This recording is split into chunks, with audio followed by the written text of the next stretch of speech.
Oh, dearie me. Exercise is upon us.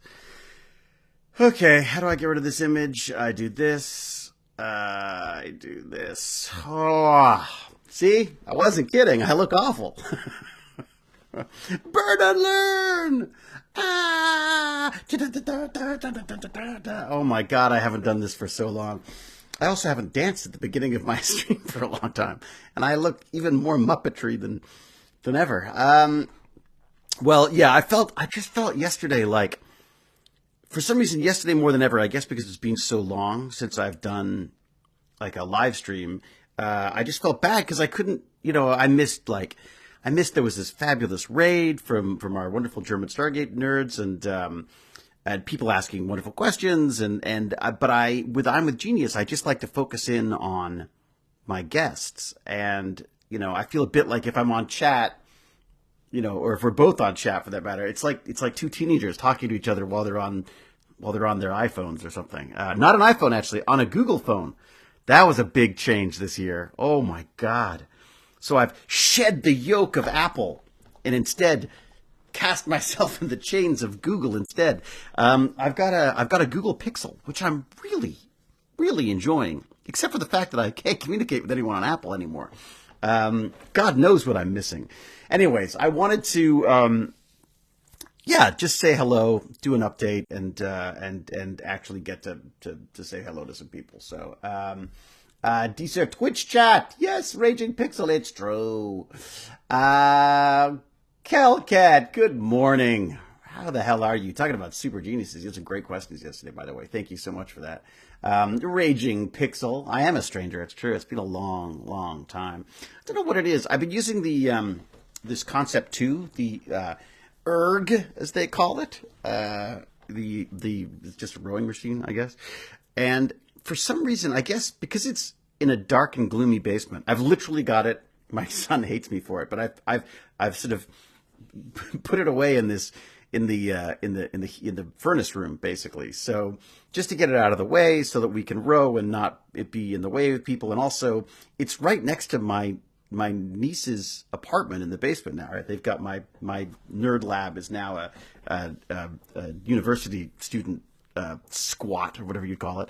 Actually, they've done a really nice job. Jane did a really nice job of fixing it up for them, put in a little kitchenette and all sorts of stuff. It's kind of sweet down there. I wish they didn't have to be two of them down there. I just feel like bad that they've got so little room. But we've told them, like, if they ever need to, I mean, I keep telling their boyfriends if the snoring's too bad, just come up and steal the guest bedroom to get some shut eye. But anyways, point being is, I don't like exercising in public, which I know is a weird thing to say to someone who immediately hops on social media and starts, 30, 40 minutes on this thing. And then I guess it was Christmas. It was a network error. Oh boy, what happened there? I may be trying to do too much. It's possible. I should probably not be trying to stream. I just want to do the chat. I just want to see the chat. Pop out the chat. Jack Jasra, how the heck are you, buddy? Good to see ya. Kelcat loves the screenshot. Very good. Yeah, the picture. I feel it right now. It's true. Like, look at me. I'm a mess. It's like although I like the shirt. I actually changed the shirt. I'm embarrassed to say, I had yesterday's shirt on because I thought, well, I'm just going to exercise. So I'll just wear the same shirt that I slept in because I wore it yesterday because I'm that kind of guy. Big on laundry. And Jane keeps saying, David, I washed, 5 sets of clothes for our son yesterday and one for you. I'm like, oh boy, she's got me. She's onto me. Anyways, I can't, oh gosh, I can't handle the whole the Google ecosystem. Really, AP Kilby. I don't love any of them, to be honest. The Apple stuff, I just found myself constantly frustrated by the big thing is we have this, like, I don't know what plant, Telus, I guess it is. One of the monopolies that works up here.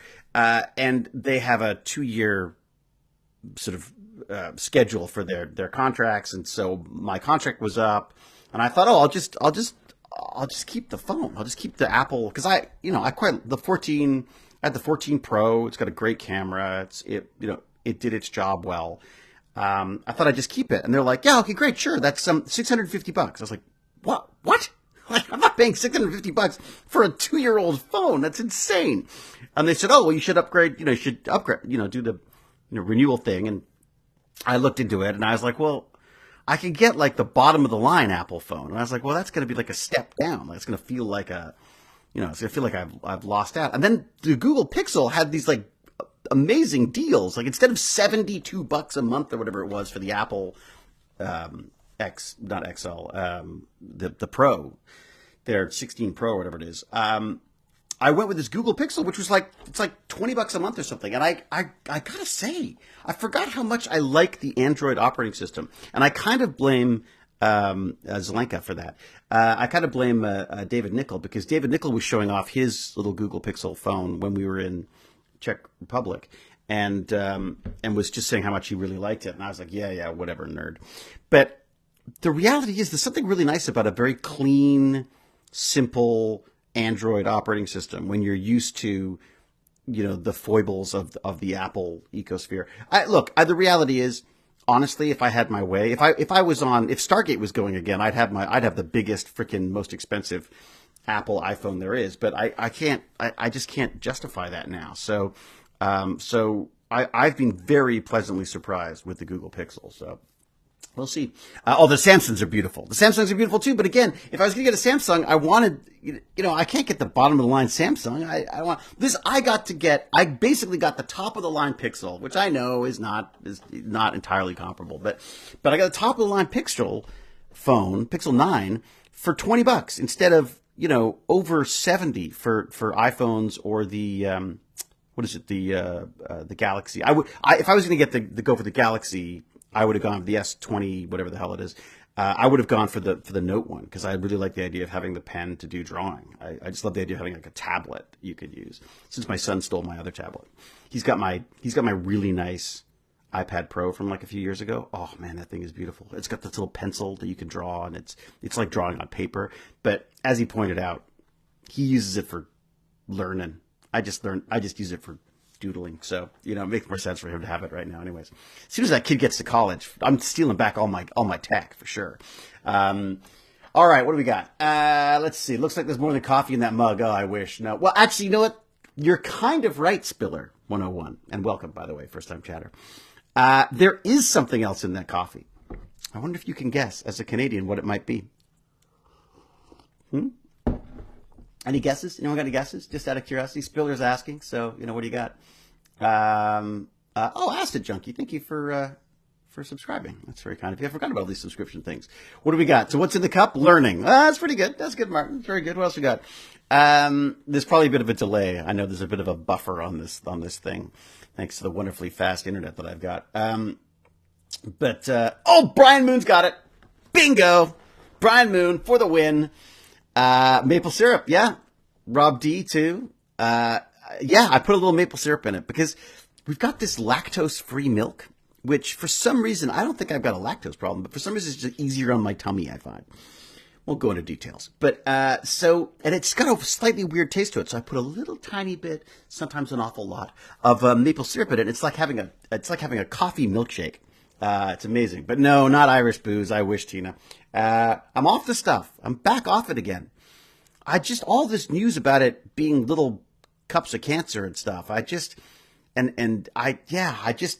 don't know. It's weird. It's a bit like, it's like never start exercising, never start dieting, never start not drinking, because once you do, it changes your relationship with it. You feel there's a guilt that comes with, I sit down with a beer or something now and I just feel like, what am I doing to myself? It's sort of waste, waste of money, waste of brain cells, waste of, it's feeding the cancer, I don't know. It just seems, we'll see. But yes, well done, Brian. I don't like iPhones. They contact only with, that's my problem. Do you know what? That's my issue. I got this freaking beautiful Google Pixel taking beautiful AI hallucinating photos. This is the weird thing I will say about the Pixel.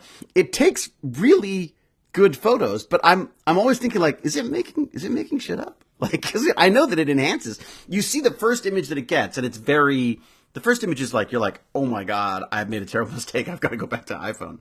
And then it goes, and the resolution suddenly pops up. which I think is it's processing. It's obviously processing the images, but I wonder how much of it it's just making up. You know, like, oh no, you look fantastic, David. That selfie of you is marvelous. Well, as we can tell, it isn't, because although that wasn't a Google Pixel, that was actually, I just took a photo booth, one of those. Oh my God, hype trains. I forgot about hype trains. I forgot all about this stuff. It's been so freaking long since I've actually been forced to engage with the interface that is the wonderful Twitch and YouTube. I've really been struggling with the whole social media side of stuff of late. I mean, I've really been approaching social media a bit just like a marketing tool at this point, because other than you know, the live stream stuff, I don't know. I mean, I don't want to say it's a negative world, but I just you know, and this is not related specifically to new presidencies in America or anything, you know, and you know, which is just an adventure unto itself. Why every day of the news, we're back on that 24-hour news cycle of like, what's happening now? Oh my God, what, really? Oh my God. You know, I was quite interested to hear the announcement about Stargate, which I thought was kind of fun.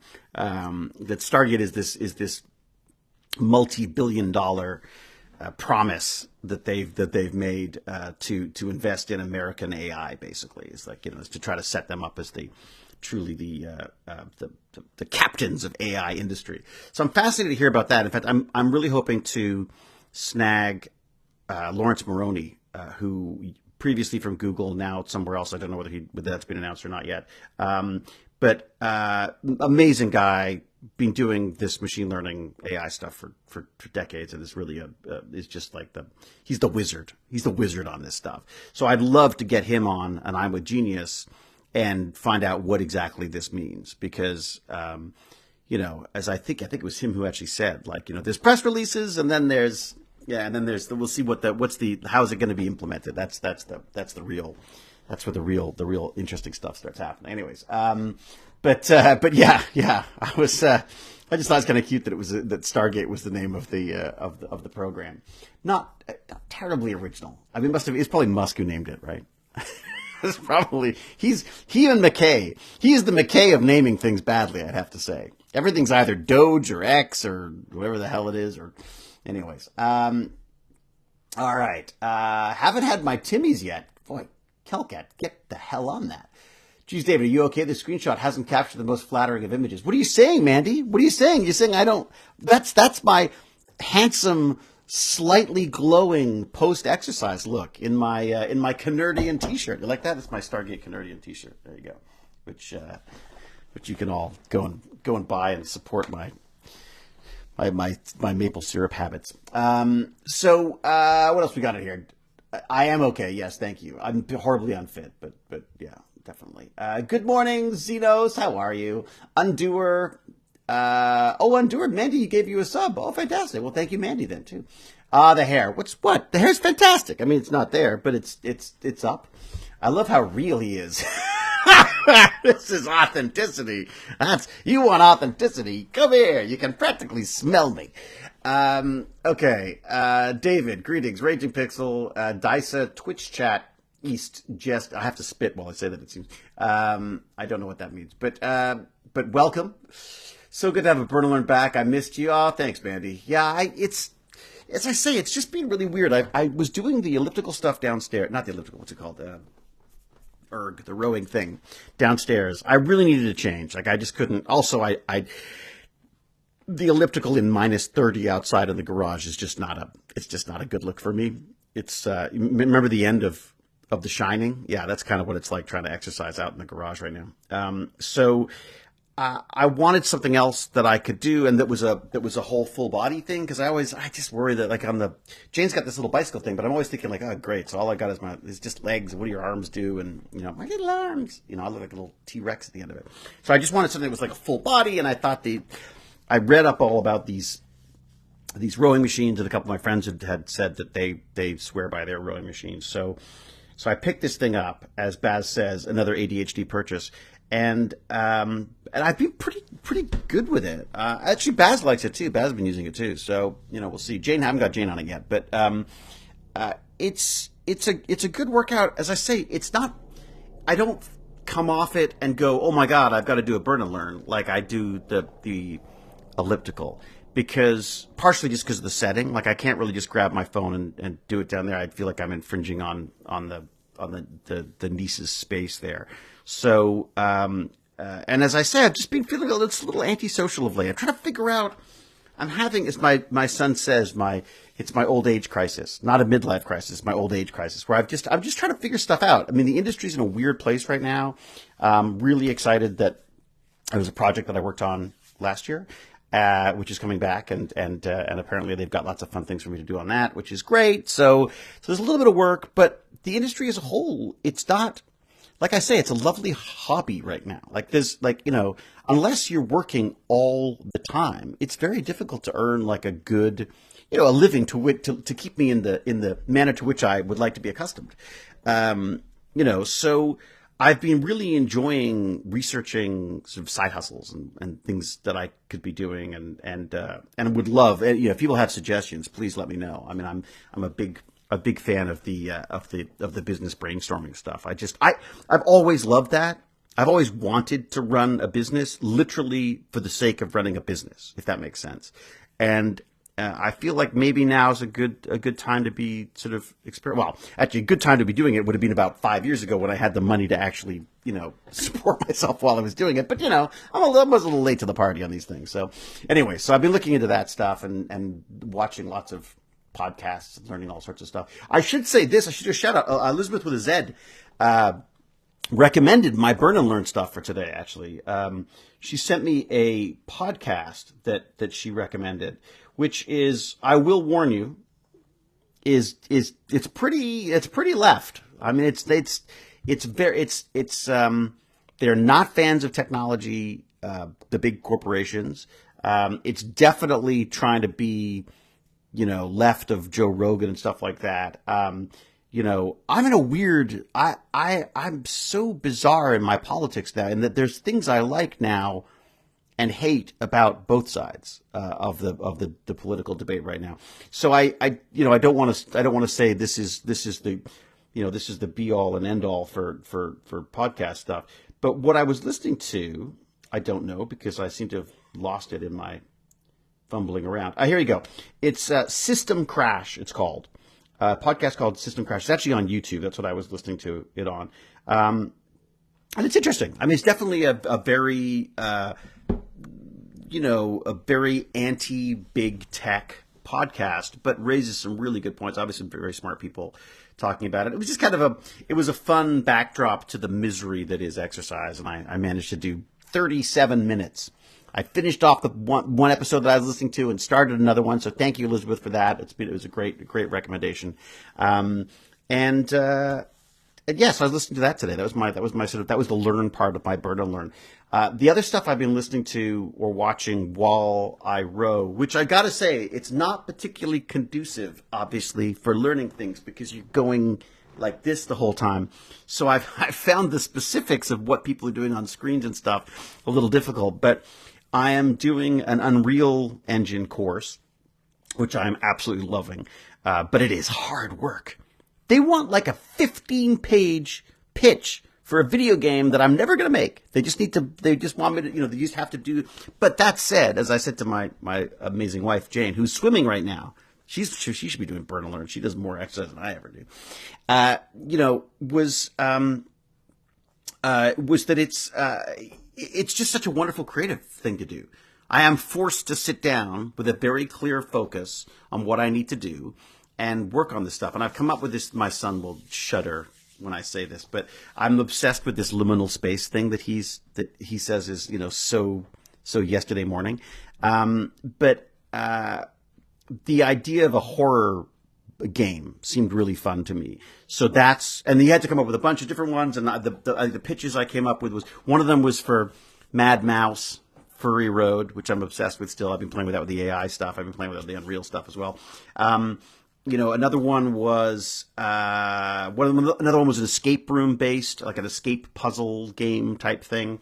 But the one that I felt made the most sense for what they wanted and what I was really enjoying doing, because I find horror is something really fun to play with with AI generated images and stuff like that. AI is very good. That uncanny valley is great at creating horrific images. So, although I mean, there's a lot you have to sort of get around a lot of the little policemen that they have set up now on these things, where you can't.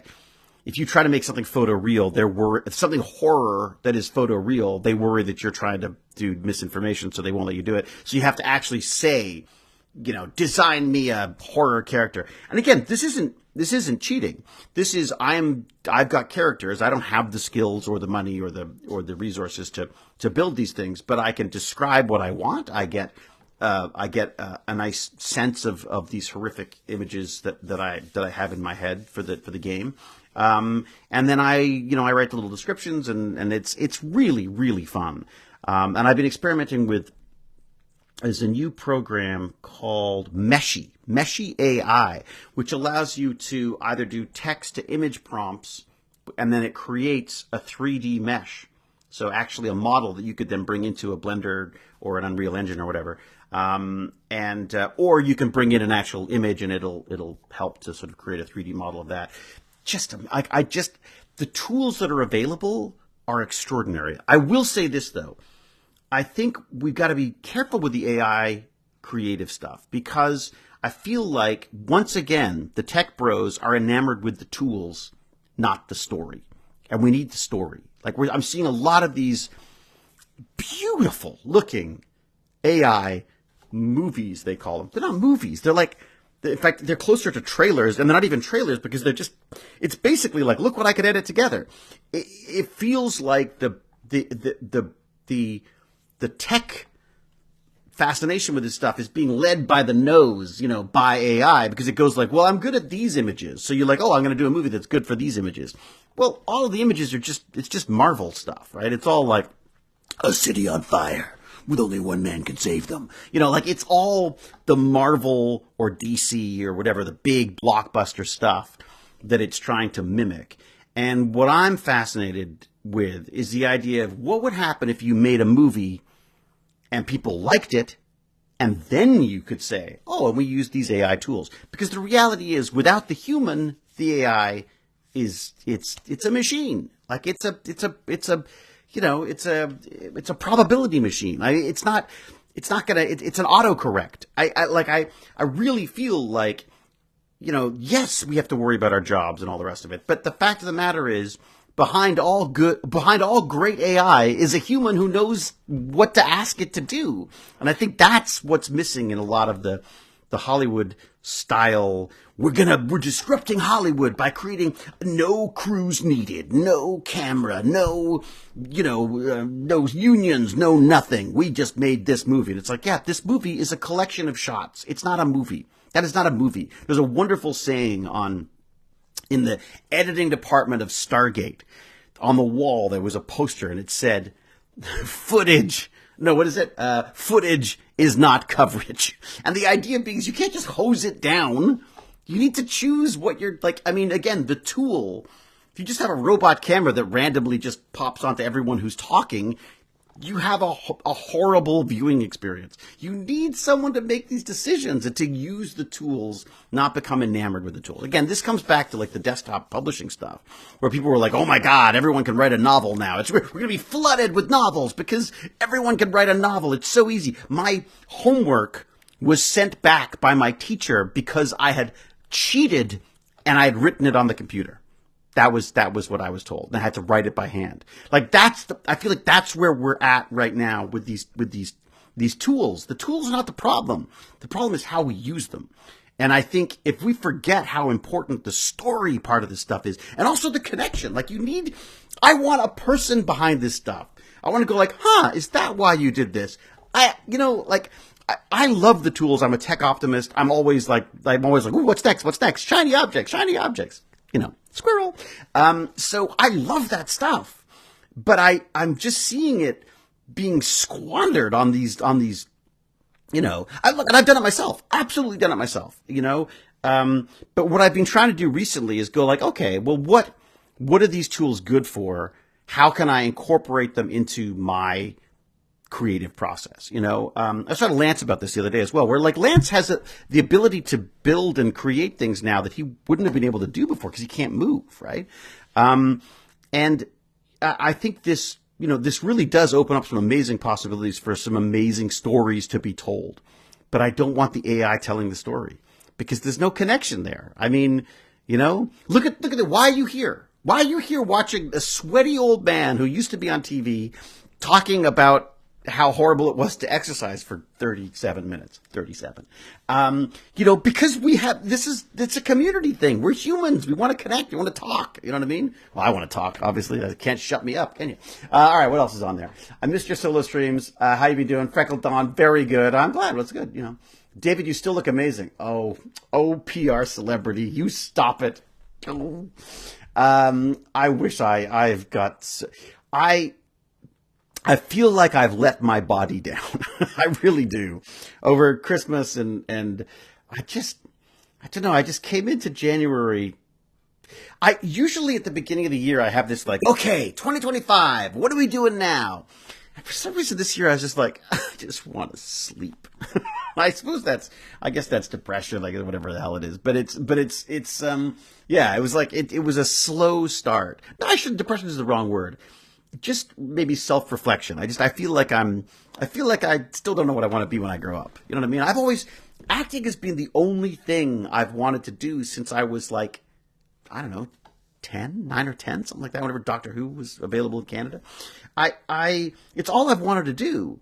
And so it's weird to be here and going like, I don't know if this is what's going to be my path forward. Like, I don't know look, I will always act. I love acting. That will always happen. The question is whether this is a job that can sustain myself and a family and a house and all. So, and I don't mean that in a poor me way. I mean that in a kind of exciting way where I go like, okay, what else is out there? I am now much more interested in seeing what else is available to me than just sort of banging my head against the wall as usual with the acting stuff. I'm not saying give up when it's tough. I think looking ahead, I see things being made cheaper and faster, and that's not necessarily, to me, that's not that exciting, right? So, I'm a snob. What can I say? So what else we got? All right. I've been looking at our fabulous Twitch chat. I should look at my YouTube chat. I keep forgetting my little. Oh, I popped it out. I popped out the chat. Pop it out. What do we got? I'm probably allowed to say, but do you have any future projects in the works? Acting, directing, or even tech bandits? AP Kilby. Yes. Yeah. There's some stuff. I got some acting stuff coming up, which is great, which is fantastic. I love it, but it's not gonna, it's probably not gonna be enough to keep me afloat. So I got to. That's why I'm so very interested in looking at other stuff. I'm wondering about. Like, should I be doing some, I don't know what I should be doing. I don't know. It's also what I want to do as well. Like, I'd love a job. Like, my job has always been entirely about me. And why wouldn't it be? I would love to have a business that didn't require me to be putting in all of the time to earn the money. Like, what I love about the t-shirts, I love the t-shirts. T-shirts are a perfect example because the t-shirts and the hats and all the silly stuff that I've been experimenting with. I love that because I get to sort of do some fun little design stuff. I try to keep it in the world that I know people care about. I was missing out. I felt like I was missing good Stargate merch. So I was, without hopefully, infringing on any copyrights or anything, I was just trying to do my own little fanny kind of fanny. That's the wrong term. Fanny packs, they're next. But try to create my own little sort of fan-based stuff, my Stargate-inspired stuff, hopefully without breaking any copyright issues. Just because I wasn't seeing it out there. A lot of it's McKay-centric, but I really want to expand that. I really enjoy that. Like I enjoy the creative process of it. I enjoy I kind of enjoy the business side of it. I mean, I'm quite liking that. I don't know whether that's going to be the thing, but maybe it is. And that's the other thing is that it doesn't require, to earn money doing it. I can be creative. I can come up with some fun ideas or whatever. And then they can sell while I'm asleep and stuff. So that's like the perfect, to me, that's the perfect, like wandering into retirement and allows me to do more of this kind of thing without feeling too guilty. What are you doing, David? Just talking to fellow nerds online. Why is that? For business? That's my excuse right now, anyways. But yeah, so there's a bit of acting stuff. Tech Bandits. I've been at the community center. I sort of helped them out over the Christmas holidays. Helped out the community center with some Tech Bandit stuff. I did the pancake bot. Miguel and his fantastic Miguel's invented this pancake. It basically just prints pancakes. It's amazing. It's kludgy as all hell. But it's such a wonderful sort of way in for young engineers. There were a couple of kids who came to the Christmas fair thing, and I had the thing going, and I had it just doing these spiral, basically like a spirograph, those old pen things. It was basically just doing that with the robot head, that just extrudes pancake batter, and it was just doing these fun little sort of snowflake looking things, and the kid was. There were a couple of kids, a brother and sister came up, that couldn't have been more than, I don't know, 7 or 8. And he was like, how does that work? And what does this do? And wait a second, what if you took the food dye and put it in the pancake batter? Oh my God. So we're like, okay, great. His mom's like, are you sure that's okay? I was like, yeah, let's go. And we were we put like food dye in, and then he would print one in one color and one in another color. And then one of the colors would run together. And so I was, calling him a mad scientist genius. And it was so funny. What I loved about it was that by the end of it, I was like, that's 2 more nerds on the way. There's him and his sister. We're just having so much fun with the process and coming up with ideas. And just being able to be there and to sort of promote that was, that's the dream of Tech Bandits, right? There's that. So that's sort of an ongoing thing, intermittent. I'd love to do more of it, but again, it's such a huge time drag, and it's also expensive. Cause I was paying for the pancake stuff and everything. So, although the community center came in and helped us out with the Christmas one, that was great. But just for me, there's only so much I can do when I'm not, flush with Stargate cash. And then so there's that, and then escape room stuff has been amazing too, because the U of T, my friends up at U of T are using it in their biology program now, and they've invited me up, I think, next week to go and see what they've come up with, because they've got some new. Because I just think biology would be one of the hardest topics to create an educational escape room with. My big pitch for this thing is that the kids have done escape rooms at school, and so many of them are some of them are great, to be fair, but a lot of them are just like a way of gussying up a quiz to make it more game-like, to gamify it. Anyways, so my big thing is yes, of course, do escape, educational-based escape puzzles. It seems like a great way of doing it. It basically can involve every aspect of their education in one project. But I think the most important part of that is then making them create it themselves, because that is putting their knowledge into practice, and that's what I'm sort of very excited about. That seems to be new to a lot of people, and the university students are just loving it. They're really, really enjoying it. I did a little interview thing. I have to make sure, find out if I'm allowed to present it to you, because I think it would be fun for you to see it.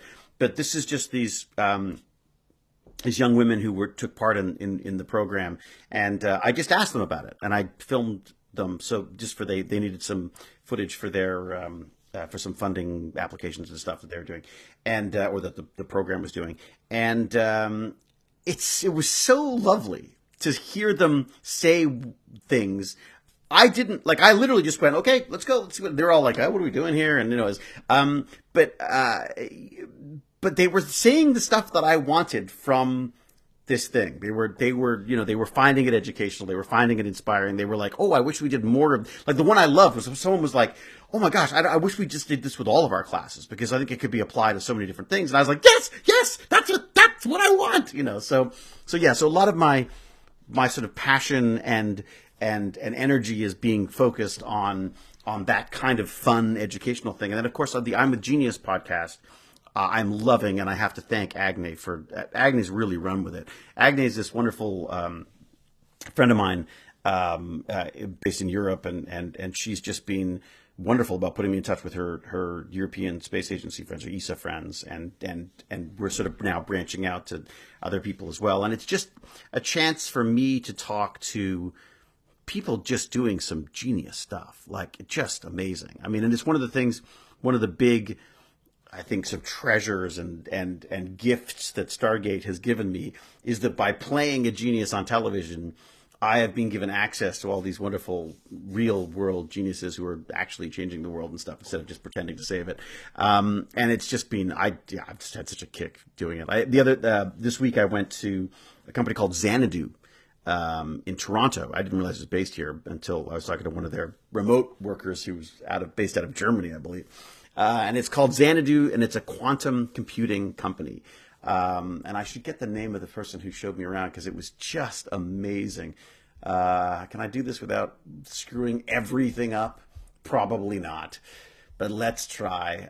Yeah, I had a great tour there, and I was just, oh my God, like the quantum computing stuff is, mwah, it's so cool. I don't understand a word of it, but it is so cool. It was Rafal, who is I think he's like the chief operating officer or something like that there, but amazing guy. Took me around, showed me all the stuff. A lot of it is I guess quite secretive because it's new, but they're doing everything from building the chips to programming them and creating the software and the error correction and all this kind of stuff. And I got to see the big refrigerators that hang there that hold the chips in them, and just amazing stuff. So, and that's thanks to I think the only reason why they let me in was, well, Agne was the connection, but again, Stargate was my connection to Agne. There's always a nerd who knows a nerd, and that's, I think, the greatest gift that Stargate's given me, and I think actually probably given a lot of you too, because I know there's a lot of people here who've made connections because of the show, and for me it's just been an educational joy. So big thanks on that one as well. So I've got, the ridiculous thing is I've got a lot going on. I do have to figure out how to monetize it to some extent. I mean, without being too Machiavellian about it. I just or mercenary about it. Machiavellian. I'm going to kill my enemies, and then I'll make some money.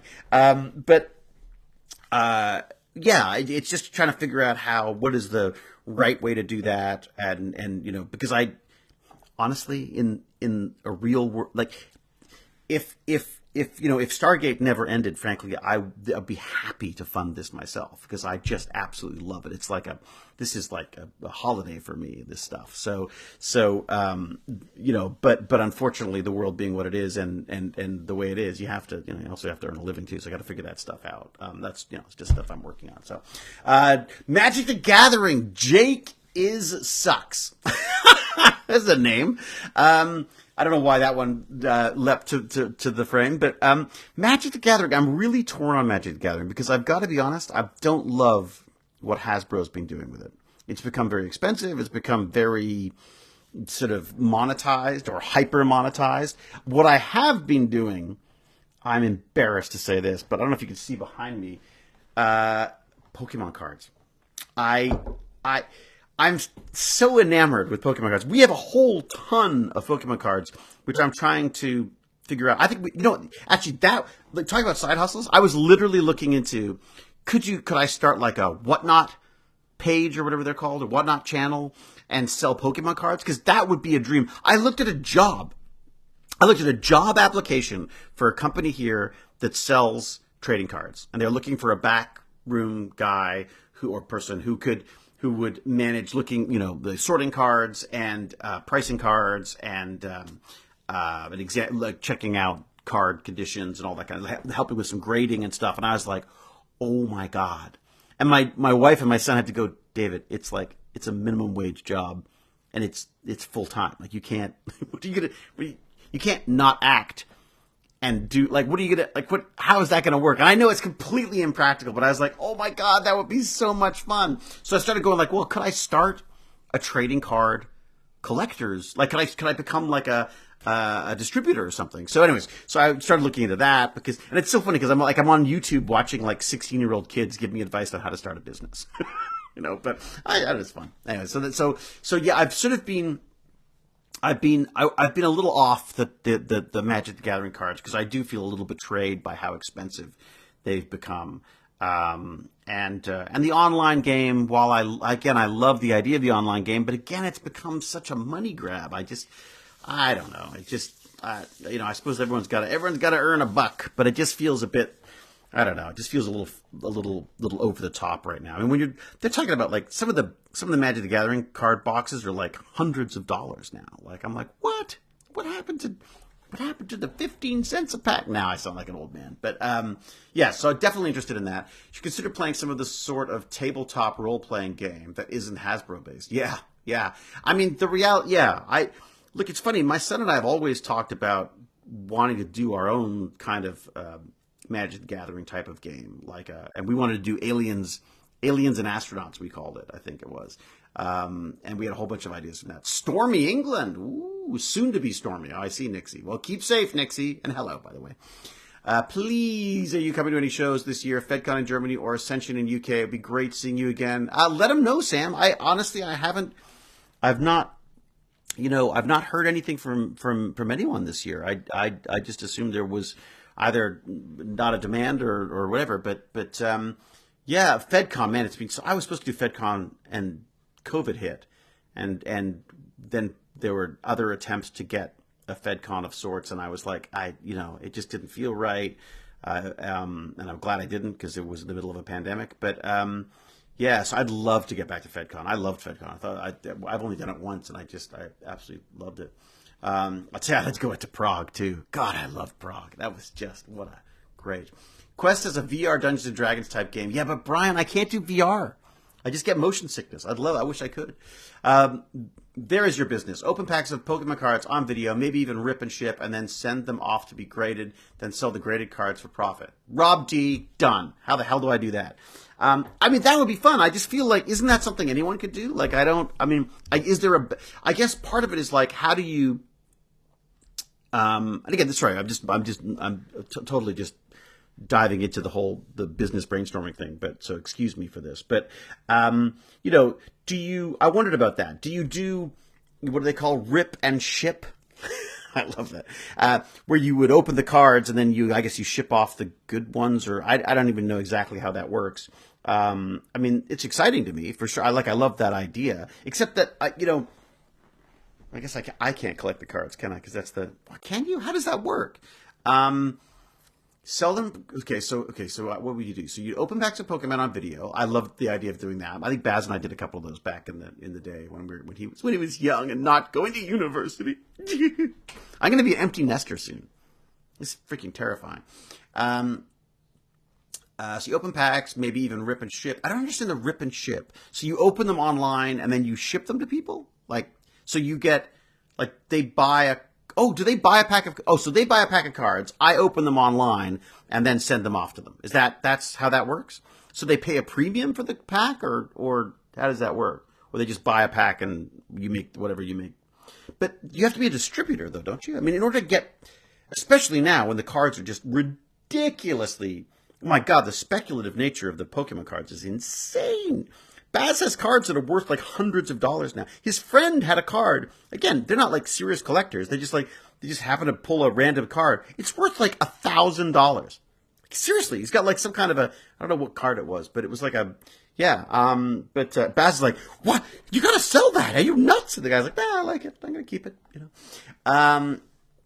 There are several open-ended TTRPGs that let you do your own thing, even just plug and play, any world setting, like you just play Stargate with Fate RPG and 5 minutes of prep. Huh, well, that's cool. Stargate Tarot. Oh my God, there must be a Stargate Tarot. If there isn't a Stargate Tarot, damn it, I'm doing that. FedCon happens in Bonn, Germany. We all hope you're coming, David. Oh, Frank. Tell him to get in touch. God, I mean, maybe I'll poke my manager and see what she has to say about impending conventions. Anyone can do it, but you need some funds to send them off, and OFC, your personal brand, will boost it up. OFC? Rip and ship equals people buy a pack, you open, and mail it to them. Oh, okay. So I get the joy of opening the pack, and then I send. What if they get really good cards, though, that are worth thousands of dollars? Then you're like, tough luck. You just mail them off anyways. maybe I could, look at me, I'm already trying to get cards. Could you do a rip and ship where you open the pack of cards, and if there's a card that I want, I say, I'll give you $10 for it or something. But okay. All right. Is that something people would be interested in, do you think? You wrote the tarot idea down. Don't forget about it. Yeah, it's true. I love the tarot. The Stargate tarot thing is hilarious. I mean, ideas aren't the problem. Focus. That's the hard thing. Is what do you do? What is the best thing? What is the smart? I'm sort of paralyzed by the amount of amazing options there are out there. Jane suggested that this was her well-meaning Jane, suggested that I make a list of all of the things I'm interested in and any of the courses that I've taken so that I could help sort of figure out what the focus could be for me. Yeah. At 19 pages, I was still listing just the courses I've taken. I mean, and that's just the online ones since the internet. You know what I mean? So, it's like someone vomited up, a science and technology random generator, because it's everything from photography to 3D design to analytics and cybersecurity, and I am just everywhere on this stuff, and I love it. I don't want to give any of it up. It's one of the reasons why I really like the I'm a Genius things. I think we could probably. I get to sort of do a little bit of research about what we're talking about, and then I talk to people who know way more about it than I ever will, and yeah, it's kind of exciting. So that's how I've been trying to make that work. But make a Trello with all your ideas so you can focus. Yeah, Neuromancer is true. Yeah, I mean it's the problem I find with these platforms, these organizational platforms, is I end up spending more time distracted by how to use the organizational platforms than I do actually getting the work done. I mean, I still write things down, which I know is freaking madness, because how do you do a search on that? What I've been doing actually recently is writing stuff down and then taking a shot of it and just putting it on my Google Photos, and then Google Photos can search most of the stuff and find things I need. But it's just another stage, and also, dead trees and all that kind of stuff. It just seems a bit wasteful. It feels like it should be a digital process for sure. Anubis would have to be death, right? What card would McKay be? The Fool. I think he'd be the Fool, or the Hanged Man, because he's always getting stuck in trees and stuff. Frank the Calico, thank you for responding. Love you and your stream. Oh, I'm so happy. Thank you. Good Lord, man, how big is your brain? It's tiny. That's the problem. I have the brain of a squirrel. I have my approach to life is basically every morning I get up and I open a bag of cats and I see which one I'm going to be chasing today. So there you go. Narrow down what you know well and are most passionate about, what you can really do. Look at a potential online course as a way to deliver it, and use it as a way to do some passive income. Yeah, the online course thing is interesting. I just have such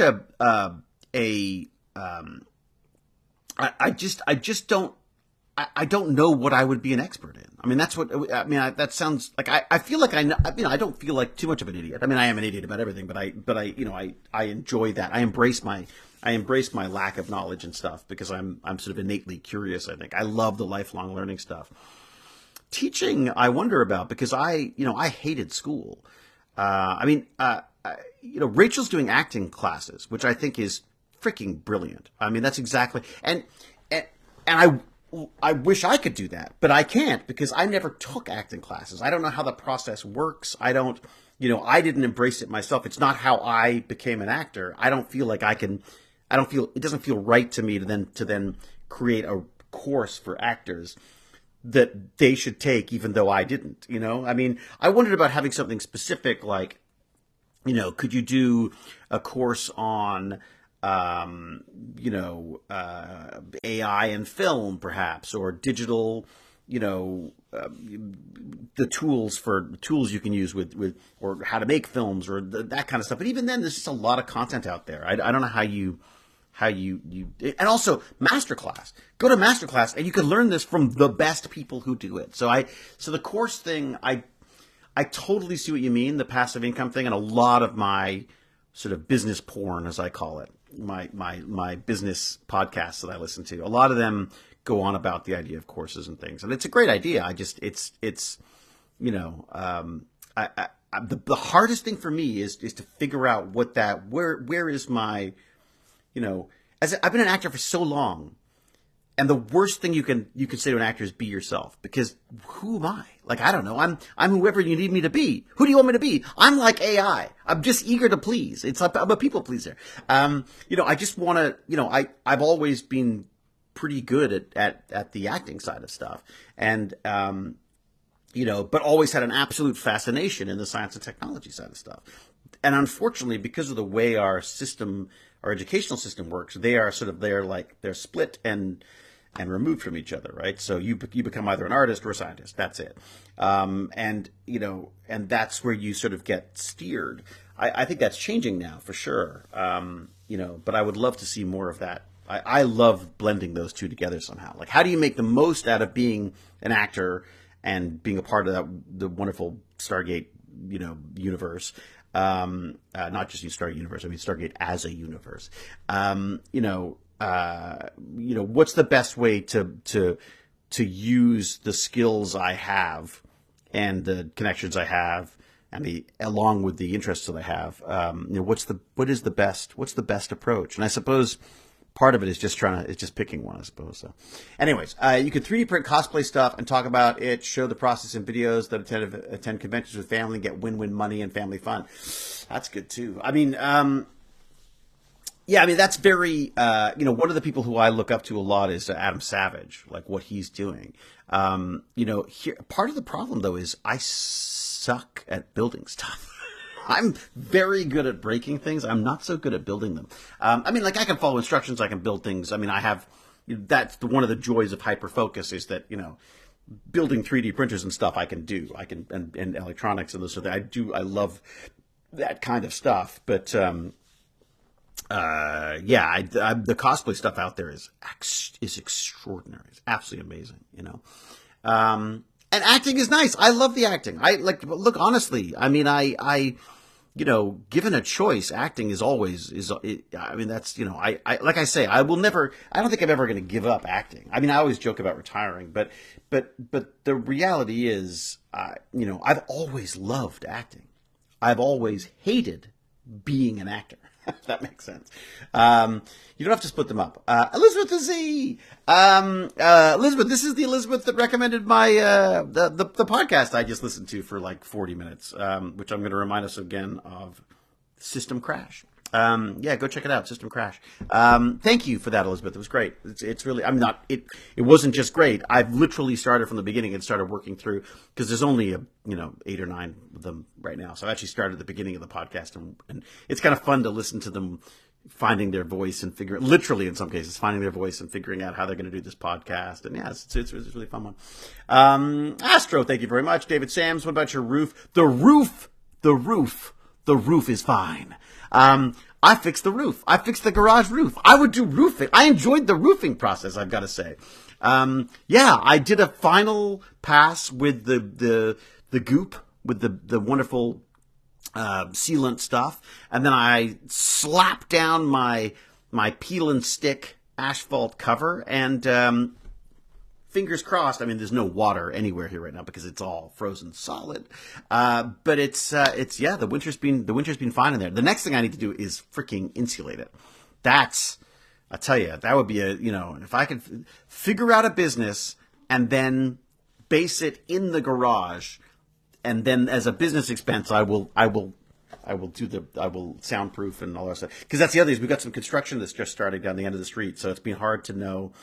I did my last I'm with Genius here, which is, not exactly my comfortable setting. I mean, I'm comfortable, but it's not, the setting I would choose. I love my garage. That's where I like that backdrop. I like the fact I've got space, but of course, all of those work against you when it's minus like 30 outside and some idiot building a condominium at the end of the street. So, not an idiot. I'm sure they're wonderful people, and it's not a condominium. I mean, they sort of pitched it like it's a community living old people place, and I was like, oh, well, that's good. We need that kind of thing. But it's for profit. It's not like they're like, it's not out of the goodness of their heart. They're making money off those old folks for sure. So, All right. One of the best characters ever in a sci-fi TV show. Only one of Astra? I beg to differ and say the best, but thank you. That's very sweet. How much snow is there now? Yeah, it's not too bad. There's a little bit. It's more the cold. It's just God, I hate the cold. Tina, try 62. At that age, my husband has been diagnosed with what? Tina, what's that? I seriously think you should start a sci-fi podcast, but with video, not just audio. Make it weekly. Get lots of fellow actors to join you on it, and just chat with them. Nixie, thank you, Nixie. Yes, except this. Here's the thing. I mean, no offense to actors, but I'm not interested in actors. I don't want to talk about acting. I don't want to talk about I'm much, much more interested in the science and tech side of stuff. And I know that that's stupid because if I do have access to lots of actors and stuff. And yes, absolutely. And maybe at one point we'll have an actor or two on I'm with Genius or something. But I'm just far more interested in the science and tech stuff. I'd much rather suck up to them than to actors at this point. So, yeah, I mean, little secret, I go out of my way to avoid hanging out with actors because, I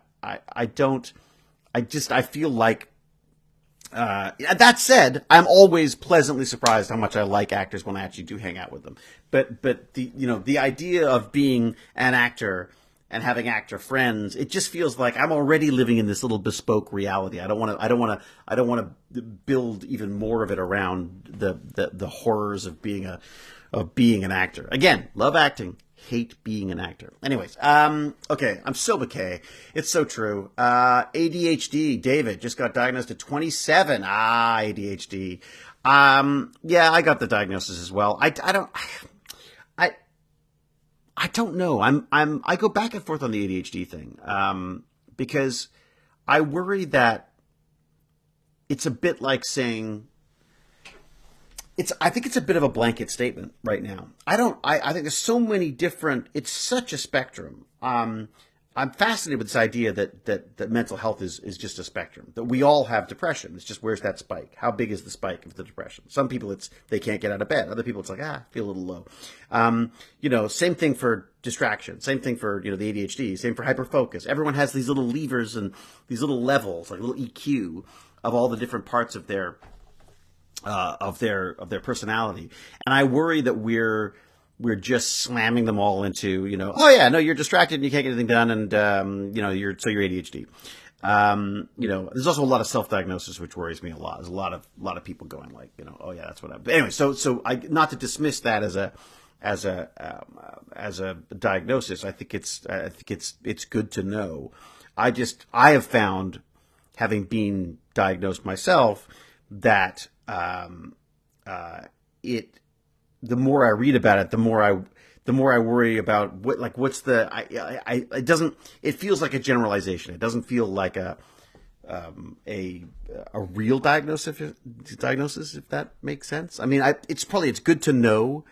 It's good to know. But I just don't know. I feel like we need to know more about it to be able to truly treat it. Or even, is this just an evolution of, is this just because, we grew up with computers, or because I think this, again, I don't want to, look, I am not a doctor. Do not take my advice. I'm not a psychiatrist. Do not take any of my advice on this stuff. I just know, as someone who has been diagnosed with ADHD, I worry that it is being used a lot right now as a sort of a catch-all. And I think it's very important that if you do get that diagnosis, great, find out how you're supposed to deal with it and figure out, your own ways of coping with that. I used to say ADHD was like my superpower, like my complete distraction and lack of ability to focus was kind of a superpower. And I think that belittled it for people who have a much more sort of crippling form of that. It's definitely had an effect on my education and the way I learn. But it's also, to me, it is a big part of, I think, who I am at this point. It is how I learn. It's a part of my innate curiosity. I mean, my shiny object syndrome, my squirrels, my bag of cats. It's all about a lack of focus. But at the same time, it's also there's a power to it. I think if you can use it as well, it's a I've been able to I'm learning different things every day. I absolutely love it. I mean, the internet's just a joy for that as well. That's also why I've been pulling away from social media as well. I think it's very easy to get that shiny object syndrome thing where you go like, "Ooh, what about that? Oh, that. Oh, this. Oh, that," and you come away and you're like, "I don't know if I've learned anything because I've just read the top. I've scraped a little bit off the surface of things." I'm trying harder now to actually dig in and find one thing that's interesting, follow it down the rabbit hole. Admittedly, probably just as much of a waste of time, but at least you get a sense of expertise from it. You get an understanding of what's going on a little bit better than just being constantly distracted by a million different. Because there's amazing. I'm not belittling any of the stuff that's out there. It's all amazing, but if it's all amazing without any kind of a backstory or an education behind it, it's just another distraction. So that's what I've been struggling with, and I think for me, and it's talking about ADHD, that's one of the reasons why I'm backing away from social media. It's problematic for me. I go to post something about a chat or something, and I can lose like half a day or a day just poking around looking at stuff that I think could be important or should be important or whatever. So I should wrap this up because I'm feeling the hypothermia setting in. It's a little cold. Ooh, look at that. Okay, it's a superpower. Squirrel. I also collect hobbies. Yes, oh my God, that's me. I collect hobbies. Yeah, I mean, poor Jane is surrounded by the things that I collect. One of the things we've sort of promised to do recently, my son and I, is that, we have a lot of these Pokemon cards. We were thinking now is probably a good time to sell some of those Pokemon cards because they are, they're sort of up in the value right now. Who knows? Maybe the next Burn Alert I do will be like a card auction. And do I do anything with Patreon anymore? That's a good question. Patreon, the money I get from Patreon, I use for the Tech Bandit stuff.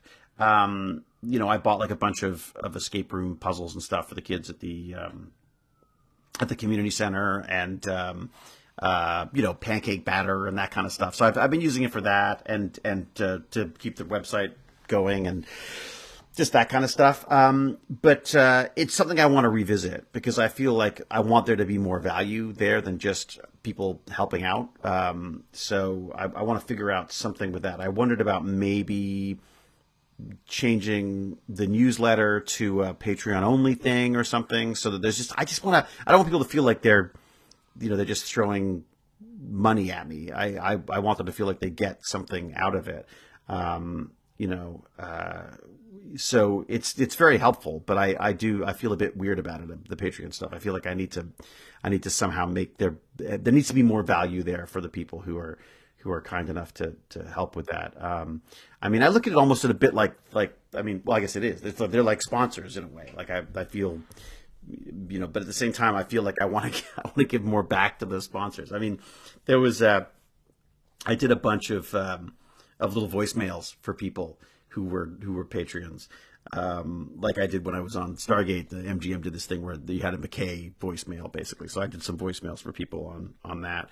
I guess, yeah, if you've got ideas on that, let me know. Because again, I think that's probably, who knows? Maybe the future is entirely like fan based. Maybe it's t-shirts and Patreons and live streams. Who knows? It'd be nice if there's some Pokemon cards in there too. So. Anyways, I missed the voicemail part. I'd love to have that. Ashton, okay, all right. Well, I can.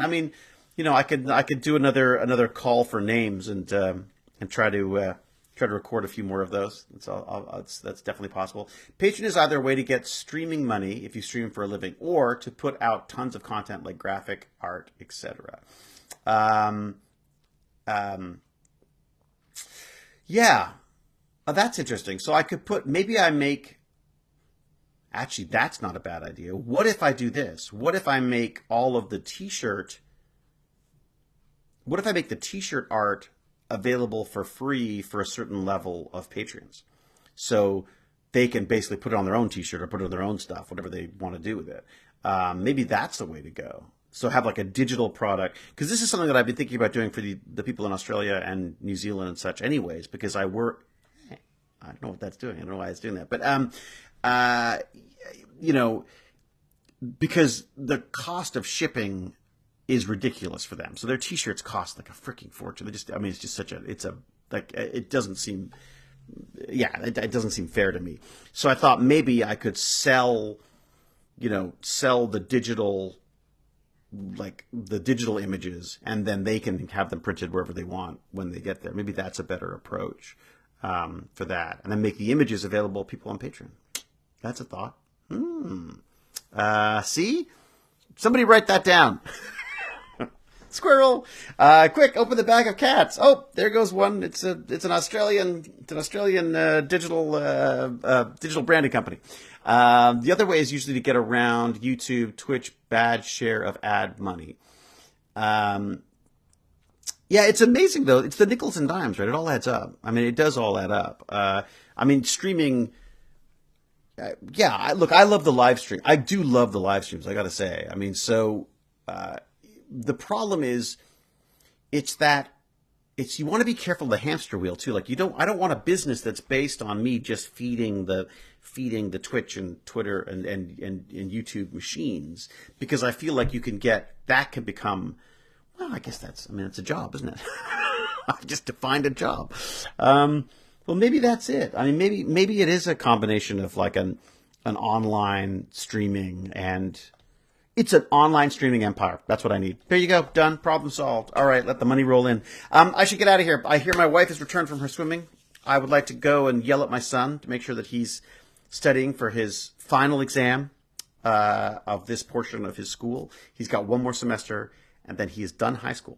Yes, that little tiny kid who used to look up to me as a god is now says things to me like, you know what? Can we just like cut the ADHD shit for a second and just focus on this? So he's grown up. I'm so proud of him. Anyway, so yeah, I should go do some family stuff. But I will say, and I haven't said this for a long time. No, I have. I did. I guess I said it on I'm with Genius. But it's be brave, be kind, be brilliant. And I think that's probably more important now than ever before. Thank you all so much. Again, thank you so much for the raids and the chats and all the whiz bang things that go off. Huge thanks to Agne for sorting out the I'm with Genius stuff. And you know what? Let's not forget Evil Cal. Because Evil Cal, you don't even know she's here sometimes, but she's here. She is the great Oz behind the scene, pulling all the little levers and stuff. So yeah, lots of love to that Cal person as well.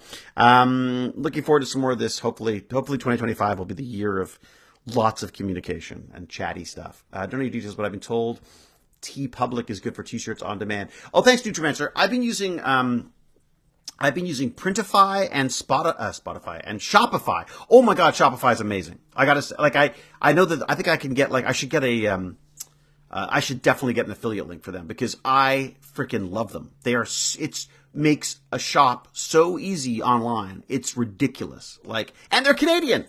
Actually, that's perfect. There you go. I should do some affiliate links for sure for that because I sort of can't recommend them enough. Anyways, cheerio all. Have fun. Thanks very much. Cheerio and huzzah. Martin's feeling old. Don't feel old. I am old. I was born old. I was born to be old. That's where I am. All right, everyone. Chat soon. Talk soon. Thanks again. And again, yeah, just keep your eyes open. We got, I think next week, another I'm with Genius. What else have I got in the books? Yeah, I'm trying to do some tech talks. I haven't been able to. Saturdays just suck for trying to get online. It's just so much wonderful family stuff I can be doing, and it's hard to excuse myself to go and do the tech talks with Barnacles and stuff. But yeah, I'll figure something out. I'd really like to do some streaming with Gimpy G, with Lance as well, because he's got just so many great ideas and stuff he wants to do, and I'd love to be a part of that as well. So yeah, we'll see you around. I'm sure. Have fun. I gotta go get myself some breakfast. I can feel my energy dropping. Bye. Cheerio. That's it. Ending the stream. I got a dog here. Look at this ridiculous beast. Hang on, see if I can do this. Look at this ridiculous beast. Look at that. Look at him. Oh, no, it's her, actually. Did you want some attention on my freezing thighs?